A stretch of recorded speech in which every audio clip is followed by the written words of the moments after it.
বড় যত্ন করে তাকে তুমি তোমার। তা তোমরা সবাই কেমন আছো? আশা করি তোমরা সবাই খুব খুব ভালো আছো আর সুস্থ আছো, আমিও ভালো আছি।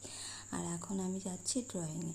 এই যে দুই ভাই হাত ধরে হাঁটি হাঁটি করে যাচ্ছে আর আমরা যাচ্ছি পেছন পেছন। এরা যাচ্ছে একবার কসলানি করছে, দেখো কিভাবে যাচ্ছে, মনে হচ্ছে এক্ষুনি যাবে, মারামারি করবে সেই রকম ভাবটা। এই যে যাচ্ছি দেখো জঙ্গলের ধার দিয়ে, এই যে কাটা ফুল গাছটায় ফুলটা কত সুন্দর ধরেছে সেটাও দেখলাম।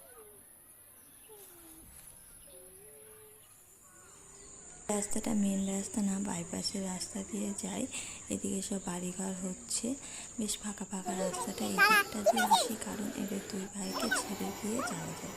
আর মেন রাস্তাটা আসলেই তো হাত ধরে নিয়ে যেতে হবে, তা না হলে একটু যাওয়া যাবে না। যা ভিড় তা কী বলবো, বলতে না বলতে এবার চলে এসেছে মেন রাস্তাটা ওপার থেকে এবারে চলে আসলাম।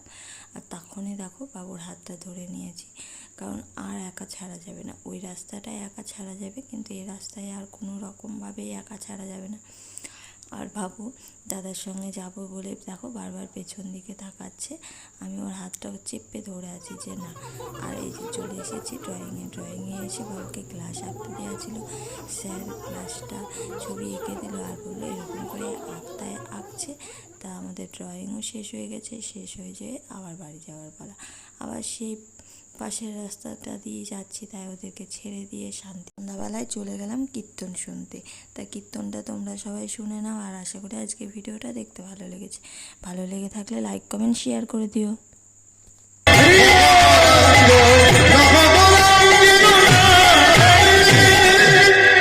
সেই দিনে রাত্রি ঘৃণময় গৌর হরি স্বপ্নের মধ্যে দর্শন দিল ভক্ত গোবিন্দ ঘোষ। হে গোবিন্দ, আগামী প্রত্যুষে উঠে ওই যে পোড়া কাঠ তুমি গঙ্গার তীরে ছুঁড়ে ফেলেছ, বড় যত্ন করে তাকে তুমি তোমার ভজন কুটিরে এনে রেখে দাও। কৃষ্ণের কৃপা হলে আবার তোমার সঙ্গে আমার সাক্ষাৎ হবে। যেই না স্বপ্নের ওই দর্শন পেলে নিদ্রা ভঙ্গ হয়ে গেল গোবিন্দ ঘোষে। ছুটতে ছুটতে চললেন সুরধনী গঙ্গার তীরে। দেখলেন এই তো সেই পোড়া কাঠ। তুলতে গেল নিজ পরে, ও বাবা এ তো পোড়া কাঠ নয়, এ যে একটা কালো পাথর।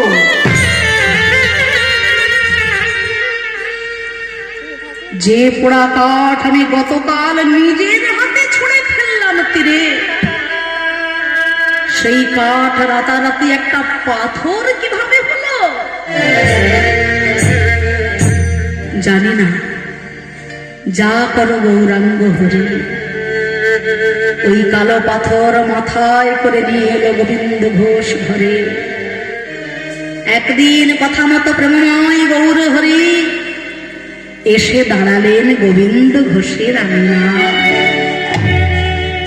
ভক্ত সঙ্গে মহাপ্রভু আবার এসেছে নবদ্বীপের মাটিতে। শত শত ভক্ত হা গৌর বলে কেঁদে উঠেছে। গোবিন্দ ঘোষ এসেছে। প্রভু, এই অধমকে কৃপা করার জন্য এত দিনে তুমি এলে দয়াময়। গোবিন্দ, আমি যে কথা দিয়েছি, একদিন আসবো তোমার ঘরে, তাই আজ আমি এসেছি গোবিন্দ। আচ্ছা, আমি তোমায় যা বলেছিলাম মনে আছে? প্রভু, এই দেখো, যাকে আমি ভেবেছিলাম পোড়া কাঠ সে যে একটা কালো পাথর হয়ে গেছে। না না গোবিন্দ ঘোষ,